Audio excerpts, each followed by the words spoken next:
different things for different people, I guess. The first thing that comes to my mind in a rock sense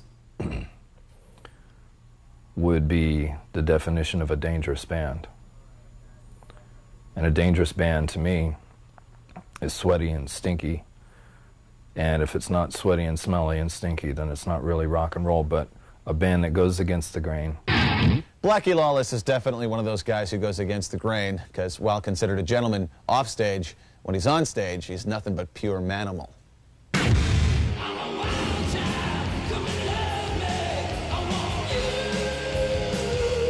Blackie Lawless of W.A.S.P places a respectable 13th on our list of all-time rock and roll badasses. He fought in the Army of Satan against Tipper Gore's PMRC. He's got away with women, and he accessorizes.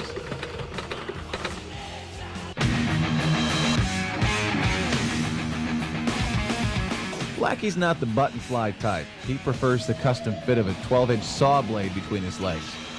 When you think of Blackie Lawless, you think of the cover of Like a Beast. That's the cod piece. It's the blade sitting there. I wouldn't want to mess with no guy with a saw blade on his crotch. Blackie Lawless is a badass, yeah. Sebastian was talking about my cod piece? He's one to talk. When he wants to slip into something more comfy, Blackie puts on the flame-throwing codpiece. I've got burn marks on my legs right now from the last tour that we just did. Opening night in Dublin, Ireland, the thing exploded on me. Literally, for real. Picked me up off the ground. Blackie knows how to be a badass, and Blackie does it very well. Charisma just abounding from every pore. In the 80s, Blackie and W.A.S.P pushed the groupie thing to the limit. You know, somebody says, well, how many girls you been with at one time? You know, and somebody says, 5. You know, well, that's not extreme to me. But his rock and roll attitude has made him a target. I've been shot at 3 times. I've had more death threats than you can shake a stick at. In 1985, his hell-raising even caught the attention of the folks on Capitol Hill. Rock and roll has shifted its focus from Elvis's pelvis to the saw protruding from Blackie Lawless's codpiece on a W.A.S.P album. Tipper Gore's group, the Parents Music Resource Center, thought W.A.S.P was a bad influence on the kiddies.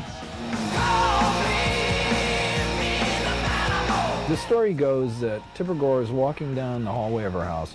Her 12-year-old son is listening to Animal, Like a Beast, and literally has a conniption fit when she hears it.